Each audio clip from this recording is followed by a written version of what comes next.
Hello, habari. Okay, leo ni kwa mara nyingine tena tunakutana hapa kwa ajili ya kujifunza namna ya kutengeneza skin tone yoyote kwenye picha kwa njia ya kupaka, yaani kwa kutumia brush tool. Namna ya kutengeneza skin tone yoyote kwa njia ya kupaka, yaani kwa kutumia brush tool. Okay, ningependa kukukumbusha tu, kama bado hujasubscribe, jitahidi subscribe kwenye channel yetu mapema ili wewe unaweza kujionea vipindi vyetu kama hivi. Okay, tunakwenda kuanza zoezi letu. Cha kwanza kabisa tunakwenda kutengeneza solid color.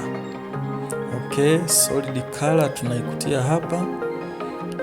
Hii hapa unairuhusu, then baada hapo unachagua rangi yoyote unayohitaji iwe kwenye skin tone yako. Kama mimi hapa naweza nikachagua labda hii, then nairuhusu. Baada ya hapo nakuja kubadilisha blending mode, naipeleka kwenye color, nairuhusu pia. Nakuja kuangalia opacity, naishusha hadi pale ambapo naona yes, hii itakaa vizuri. Kama hapa naweza kuishusha mpaka hapa, yes, hapa inakaa poa. Then nakuja kuinvert ile ya mask, tuna invert inakuwa nyeusi ili isiwe inaonekana mpaka pale nitakapokuwa napitisha brush, ndio hiyo ina uwezo wa kuonekana. Okay, na invert, control I kwa shortcut kuinvert. Nakuja na chagua brush, nakuja nabadilisha hapa rangi ya juu inatakiwa iwe nyeupe ili ninavyopaka inaruhusu inaonekana rangi ya ndani, yani rangi ambayo nimeiwekea mask. Then baada ya hapo tunaanza kupaka sasa. Yes, tunapaka kama unavyoona inabadilika kabisa hapo. Inakuwa ile color ambayo nimechagua. Okay, napaka. Inatakiwa upake sehemu zote za ngozi ambazo unahitaji skin tone yako ionekane. Jitahidi kupaka kwa utaratibu ili upake kwa umakini. Okay, tunapaka.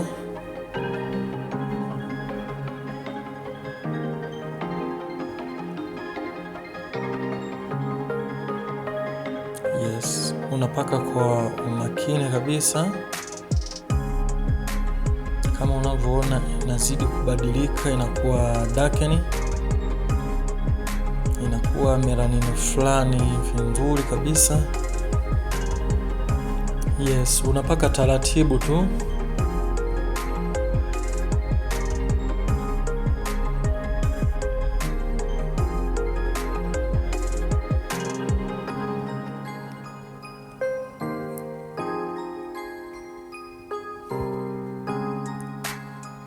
Yeah, kama unavyoendelea kuona inazidi kubadilika picha. Skin tone yote ile ya juu naiondoa, inabakia hii ambayo naipaka.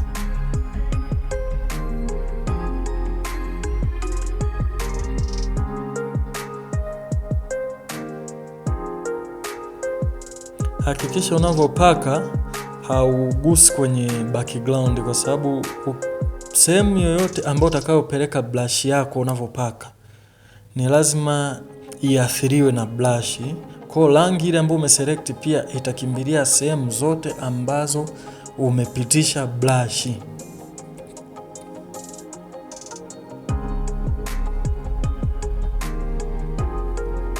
Okay, kama hapa naona tayari shaka poa. Okay, unaweza ukaongeza opacity, pia unaweza ukapunguza, ni wewe unaangalia sasa unahitaji ionekane vipi. Ndio maana nimesema una uwezo wa kuchagua rangi yoyote kwenye skin tone unayohitaji wewe. Mfano kama hapa tunaweza tukajaribu kubadilisha rangi yoyote ambayo tunahitaji iweje. Kama kama unavyoona, naweza nikachagua hii. Okay, picha yetu tayari ishakamilika. Hapa unaweza kuona pia before yetu ilikuwa vipi. Hii hapa before then after, before then after. Okay, ni hivyo tu, ni rahisi tu.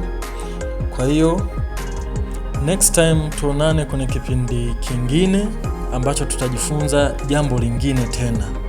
Asanteni sana.